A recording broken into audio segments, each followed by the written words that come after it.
Hello everyone, welcome back to my YouTube channel VTech engineering solutions. दोस्तों, आज के इस सेशन में हम जानेंगे कि how to grow faster in private job after engineering. Polytechnic हो या बीटेक हो, आप जॉब कर रहे हैं तो आप अपने आप को कैसे अच्छे से ग्रोथ कर सकते हैं प्राइवेट सेक्टर में, इसके बारे में इस वीडियो में डिटेल में बात करेंगे। तो वीडियो को पूरा एंड तक देखें और सेशन को शेयर करें अपने दोस्तों के साथ। आइए वीडियो को स्टार्ट करते हैं। दोस्तों, इंजीनियरिंग कंप्लीट करने के बाद हमारी जॉब दो तरह से लग सकती है। पहला ऑप्शन होता है कॉलेज से प्लेसमेंट हो गया। सेकंड ऑप्शन है ऑफ कैंपस, मतलब आपको खुद से ट्राई करना है। मान लीजिए जॉब नहीं लगी, ऑफ कैंपस जॉब होते हैं, या तो किसी के रेफरेंस से किसी इंडस्ट्री में चले गए, या बहुत सारे जो है प्लेसमेंट दिलाने वाले छोटे छोटे ग्रुप्स हैं, इंस्टीट्यूट्स हैं, छोटे छोटे जो है प्लेसमेंट सेल्स हैं, वो भी इंटरव्यू करवाते हैं कंडक्ट, तो वहां से आपको जॉब मिल सकती है। तो यहां जो सैलरी है वो आपको पहले तो पोस्ट मिलेगा, या तो डिप्लोमा इन ट्रेनिंग या तो ग्रेजुएट इन ट्रेनिंग। सेम चीज आपको यहां भी ये कंपनी देगी, या तो डीईटी कर रहेंगे आप या तो जीईटी, है ना। पॉलिटेक्निक किया आपने तो डिप्लोमा, और बीटेक किया है तो ग्रेजुएट। तो सैलरी डिपेंड करता है, दोनों में अलग अलग सैलरी होती हैं, ठीक है। यहां आप 12,000 से लेके 35,000 तक जो है पा सकते हैं अगर आपका कैंपस प्लेसमेंट हुआ है तो, ठीक है। और अगर ऑफ कैंपस आप हैं, और ठीक है, और ये मैं बाइफरकेट कर दूं थोड़ा सा कि यहां पे जो डिप्लोमा वाले हैं इनको जो है मैक्सिमम 15,000 मिलता है, और जो ग्रेजुएट इन ट्रेनिंग आते हैं उनको जो है एवरेज 25K मिलता है, ठीक है। तो ये एक एवरेज लेवल है। बट अगर डिप्लोमा की बात करूं तो 15,000, और ग्रेजुएट की बात करूं तो 25,000 इनको ट्रेनिंग सेशन में मिलता है, ठीक है। ट्रेनिंग के दौरान जो है मिलता है। वहीं अगर ऑफ कैंपस बात करूं तो यहां पर सैलरी 8,000 से लेके 20,000 तक हो सकती है, ठीक है। वहीं डिप्लोमा की बात करूं पर्टिकुलर तो वो 8,000 से लेके 10,000 तक मिलता है स्टार्टिंग में, ठीक है। और ग्रेजुएट की बात करूं तो इनको 12,000 से लेके 18,000 तक मिलता है, ठीक है। ये एक एवरेज है, तो 2,000-3,000 ऊपर नीचे ऐसे ही मिलता है। तो ये तो हो गया ऑन कैंपस और ऑफ कैंपस आपको जब प्लेसमेंट मिलता है, तो जब आपको जॉब लग गई तो, ठीक है। अब जॉब के बाद आपको क्या करना है, जॉब के बाद आपका प्रमोशन कैसे होगा। देखिए, यहां से 2 ईयर्स आप कंप्लीट कर लेंगे आई थिंक, या फिर कहीं कहीं 1 ईयर्स ही है, ठीक है। इसके बाद आपको जो पोस्ट मिलता है वो असिस्टेंट इंजीनियर, ठीक है। डिप्लोमा वालों को ज्यादातर असिस्टेंट इंजीनियर ही मिलता है, और जो बीटेक वाले होते हैं इनको मिलता है इंजीनियर की पोस्ट, ठीक है। ये स्लैब अलग अलग कंपनी में अलग अलग ईयर वाइज हो सकता है, 1 साल या 2 साल या 3 साल बाद, ठीक है। यहां पर जीईटी डीईटी करने के बाद आपको क्या पोस्ट मिलेगा, हो सकता है मे बी, है ना, नॉट श्योर, ठीक। ये श्योर नहीं होता, क्योंकि ये कंप्लीट डिपेंड करता है आपके परफॉर्मेंस पे, कंपनी में उस टाइम वैकेंसी है कि नहीं। और हो सकता है आपको ग्रेजुएट करने के बाद जो है असिस्टेंट इंजीनियर मिले, हो सकता है इंजीनियर भी मिले, डिप्लोमा करने के बाद हो सकता है आपको इंजीनियर भी दे दें या फिर असिस्टेंट इंजीनियर दे दें, है ना। डिपेंड करता है, नॉट श्योर, ठीक है। तो ये तो हो गया जॉब का सिनेरियो कि आपको कहां कितनी सैलरी मिलती है और क्या पोस्ट मिलेगा। अब बात करते हैं दोस्तों कि डिपार्टमेंट वाइज आपको कैसे ग्रोथ मिलेगी। मैं कहता हूं अगर आप जॉब स्टार्ट कर दिए हैं, साल 2 साल 3 साल हो गए हैं, आप किस डिपार्टमेंट में उस कंपनी में हैं, आपकी ग्रोथ कैसे होगी। फॉर एग्जांपल मैकेनिकल ब्रांच,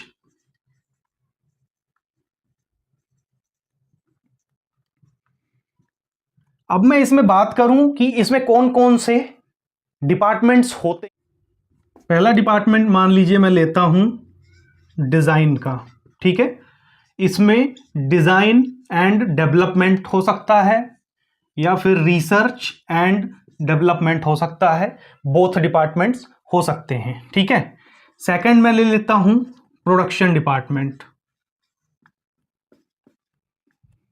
तीसरा मैं लेता हूं क्वालिटी, ठीक है। क्वालिटी में भी होता है इनकमिंग इंस्पेक्शन, ठीक है, और एक प्रोडक्ट की क्वालिटी होती है। चौथा डिपार्टमेंट मैं ले लेता हूं परचेस का, परचेस एंड स्टोर एक डिपार्टमेंट ले लीजिए, अभी मैं इसको एक ही में लिख रहा हूं, परचेज और स्टोर हो गया। और एक डिपार्टमेंट आप रख लीजिए अकाउंट्स का, एक डिपार्टमेंट रख लीजिए HR एंड एडमिन का। ये कुछ मेन डिपार्टमेंट्स मैंने जो है लिख दिए हैं। अब बात करते हैं इसमें ग्रोथ कैसे करेंगे। ठीक है, आपकी जॉब कहां लग रही है, किस फील्ड में लग रही है, इसमें अब ग्रोथ कैसे करेंगे आप। ठीक है, देखिए R&D में अगर आप हैं या D&D में हैं तो डिजाइन से रिलेटेड बहुत सारे कोर्सेज आते हैं। लाइक ऑटोकैड तो आपको मस्ट है, ऑटोकैड आपको आना ही चाहिए। ठीक है, सॉलिडवर्क्स है 3D मॉडलिंग के लिए, कैटिया है ना, प्रो-ई है, और NXCAD है। ऐसे बहुत सारे 3D के सॉफ्टवेयर्स हैं, इनसे आपको अपडेट रहना है। मैं नहीं कहूंगा सारे सिक्के सब में मास्टर हो जाइए, बट अगर आगे बढ़ना है तो यूनिक्स ग्राफिक्स, सॉलिडवर्क्स, कैटिया, इन सारे मेन सॉफ्टवेयर्स आपको आने चाहिए। एक सॉफ्टवेयर और मैं बोलूंगा एनसिस। ठीक है, अगर आप एनसिस और यूनिक्स ग्राफिक्स, ठीक है, या फिर कैटिया और सॉलिडवर्क्स, इतने सॉफ्टवेयर्स भी अगर आप सीख जाते हैं ना, काम आपको डिपेंड करता है आपकी कंपनी में किस रोल पर काम है, क्या किस बेस के काम करती है कंपनी। ठीक है, जरूरी नहीं है कि सारे सॉफ्टवेयर्स और सारे मॉड्यूल सॉफ्टवेयर्स के उसमें यूज हों, नहीं हो सकता, बट जितना आपको आता रहेगा आप खुद से प्रैक्टिस कर सकते हैं। ठीक है, खुद से प्रैक्टिस करिए, अपने कंपनी के प्रोडक्ट्स आप घर पे आके जो है प्रैक्टिस करिए उन सब चीजों को। आपको सॉलिडवर्क्स आता है, आप यूनिक्स ग्राफिक पे भी प्रैक्टिस करिए, बनाने की कोशिश कीजिए। ठीक, तो रिसर्च एंड डेवलपमेंट और डिजाइन वाले डिजाइन से रिलेटेड सर्टिफिकेशन कोर्सेज करते रहें, उनको अपने कंपनी में भी देते रहें सर्टिफिकेशंस। तो अपने आप को अपडेट रखना है, नए नए सॉफ्टवेयर से आपको अपडेट रखना है। प्रोडक्शन में है, इसमें आपको इनको न्यू टेक्निक्स देखनी है, न्यू टेक्निक्स। लेट सपोज देखिए, प्रोडक्शन और डिजाइन ये दोनों का आपस में कोलैबोरेशन बहुत अच्छा होना चाहिए। प्रोडक्शन वाला डिजाइन वाले को बता सकता है कि इस प्रोडक्ट को बनाने के लिए, क्वालिटी चेक करने के लिए कितना अच्छे से अच्छा फिक्सचर हम बना सकते हैं, वो टेक्निक दे सकता है। ठीक है, तो नई नई टेक्निक सीखिए, काइजन करिए, नए नए प्रोडक्ट्स को इंप्रूव करने के लिए काइजन करिए, अच्छी अच्छी चीजों को इंप्लीमेंट करिए। ठीक है, तो हमेशा नई चीजों को लर्निंग करने के लिए आगे आप अगर रहेंगे तो वो आपके कंपनी के लिए बेनिफिशियल होगा और आपको भी बेनिफिट होगा उससे। ठीक है, ऐसे ही अगर क्वालिटी में है तो ISO से रिलेटेड, सेफ्टी से रिलेटेड, है ना, और जैसे 6 सिग्मा हो गया, है ना, और 5S 6X है, ऐसे बहुत सारे सर्टिफिकेशन कोर्सेस आप करिए और ये सारी चीजें अपने कंपनी में इंप्लीमेंट करवाइए, क्योंकि डिपार्टमेंट में आप हैं, आप उन चीजों को इंप्लीमेंट करवाएंगे तब कंपनी आपको जो है अच्छे पोस्ट की तरफ ले जाएगी। उसको भी तो लगे बंदा कुछ खुद से सीख रहा है, ठीक है, कुछ कंपनी में इंप्लीमेंट भी करवा रहा है, तो कंपनी आपको अच्छी ग्रोथ और हाइक आपको मिलेगी। ऐसे ही अपने डिपार्टमेंट्स के मुझे परचेज और स्टोर का उतना पता नहीं है, ठीक है, अकाउंट्स का भी उतना पता नहीं है, HR एडमिन का भी नहीं पता है।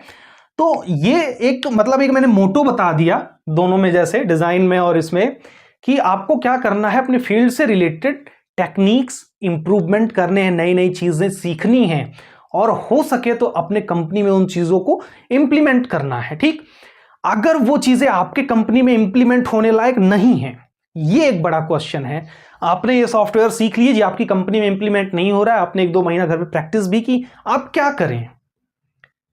जॉब चेंज कर सकते हैं, आपके पास ऑप्शन है। जरूरी नहीं है कि एक कंपनी में आपने 10 साल दे दिया तो उसी में ही आपको रहना है, आप स्विच कर सकते हैं, दूसरी कंपनी में जाइए, नए प्रोडक्ट सीखिए, नई टेक्निक सीखिए, अपनी स्किल को आप बढ़ाइए, स्किल बढ़ाइए, ये बहुत ज्यादा जरूरी है। अगर आपका KRA छोटा है, आपका KRA बढ़ नहीं रहा है, आपका प्रमोशन हर साल नहीं हो रहा है, ठीक है, सैलरी भी थोड़ी थोड़ी बढ़ रही है, तो वहां रुकने की जरूरत नहीं है, आपको चेंज करिए। ठीक है, तो दोस्तों ये एक बेसिक फंडा है कि आपको कंपनी में ग्रोथ कैसे मिलेगा। ठीक है, अब नए नए लोगों को जैसे जॉब मिलती है तो कुछ लोग जॉब तो सरवाइव करते हैं, कुछ लोग स्टार्टिंग के 6 मंथ या 1 साल के अंदर ही जॉब छोड़ देते हैं, या 2 साल 3 साल 4 साल करते हैं, फिर उसके बाद जॉब छोड़ देते हैं। उसका रीजन क्या होता है वो मैं आपको रीजन बताता हूं, और उस रीजंस पे कैसे हमको उभरना है वो भी मैं आपको बता रहा हूं। Reason to left jobs, job छोड़ने के रीजन क्या क्या बनते हैं, लोग क्यों जॉब छोड़ देते हैं, क्यों नहीं सरवाइव करते हैं। उसमें से सबसे पहला रीजन जो होता है वो होता है लेस सैलरी, ठीक है। दूसरा होता है पोस्ट वाइज ग्रोथ, ठीक है, जिसको बोलते हैं प्रमोशंस। ये नहीं होता है, या तो सैलरी कम बढ़ती है ना, कम बढ़ती है या कम होती है, या फिर उस कंपनी में उनका ग्रोथ नहीं होता है। तीसरा हो सकता है कि वर्क जो है नॉट सेटिस्फैक्शन,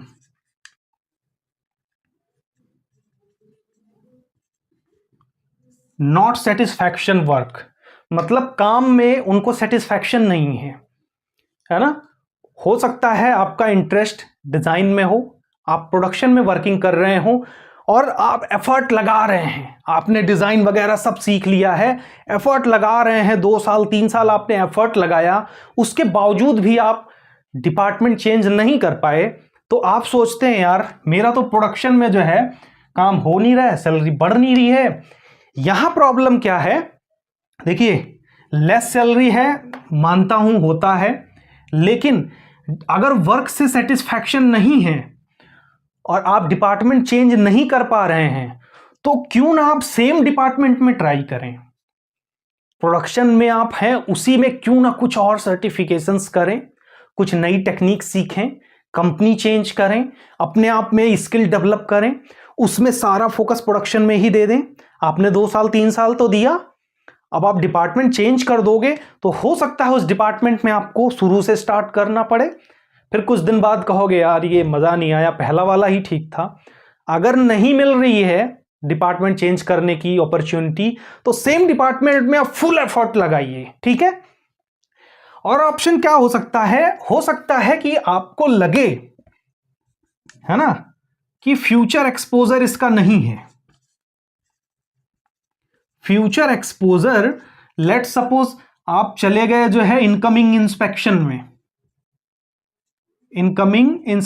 में, ठीक है, और आपने 3-4 साल जॉब किया, आपको लग रहा है यार मैंने काफी सारे इंडस्ट्रीज में ट्राई किया और इस रोल पर ना कंपनियां बहुत हायर सैलरी पर बंदे जो है ऑफर करती ही नहीं है, हायर करती ही नहीं है, और तो आपके मन में एक डर बैठ जाएगा यार ये ना मैं गलत ही कर रहा हूं, मैं 4 साल से कर रहा हूं, मेरी सैलरी भी 30 ही हजार है। तो आप क्या करेंगे, सोचेंगे कि ये इसका फ्यूचर स्कोप नहीं है, ठीक है, तो इंडस्ट्री आप छोड़ देंगे। यहां तक नहीं सोचेंगे कि मैं इसमें मूव करने की सोचूं। इसके बाद दोस्तों आता है हायर स्टडीज, ठीक है। अगर आप हायर स्टडीज के लिए जा रहे हैं, लाइक आपने डिप्लोमा किया है तो बीटेक के लिए जा रहे हैं, एमबीए के लिए जा रहे हैं, और आपने बीटेक किया है तो आप एमटेक या एमबीए के लिए जा रहे हैं, तो मैं समझता हूं कि ये ऑप्शन ठीक है एक तरीके से। बट एक ऑप्शन और आपके पास होता है कि जॉब के साथ पार्ट टाइम या फिर ऑनलाइन आप स्टडी कर सकते हैं, आपको जॉब क्विट करने की जरूरत नहीं है। नेक्स्ट आता है रीजन दोस्तों कि terminated by company, terminated by company. इस केस में क्या होता है कि कंपनी या तो आपको डायरेक्टली टर्मिनेट कर देती है, रीजन कुछ भी हो सकता है, काम नहीं है या आपके काम से खुश नहीं है, डिफरेंट रीजंस हो सकते हैं। तो इस केस में आपको क्या करना है, कंपनी से टाइम मांगना है, ठीक है। टाइम किस लिए मांगना है कि आपने जॉब सर्च करनी है, ठीक है। आप झुक जाओ, गिड़गिड़ा लो कंपनी के सामने, जी मुझे इतना टाइम चाहिए। अगर आपने जॉब छोड़ दी या कंपनी ने आपको इंस्टेंट इफेक्ट पे जो है निकाल दिया, उस टाइम जॉब ढूंढना आपके लिए एक चैलेंज हो जाएगा। जॉब ढूंढने के लिए आपको जॉब में रहना बहुत ज़रूरी है, जल्दी तभी जॉब मिलती है आपको।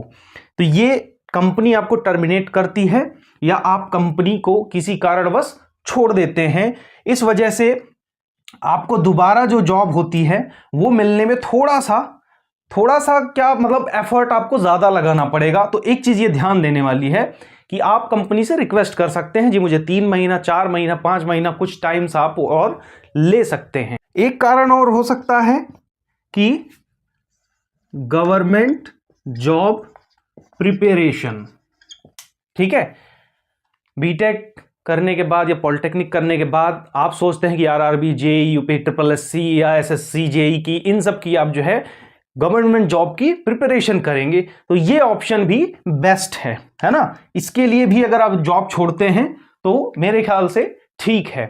तो ये सारे पॉइंट्स हैं दोस्तों।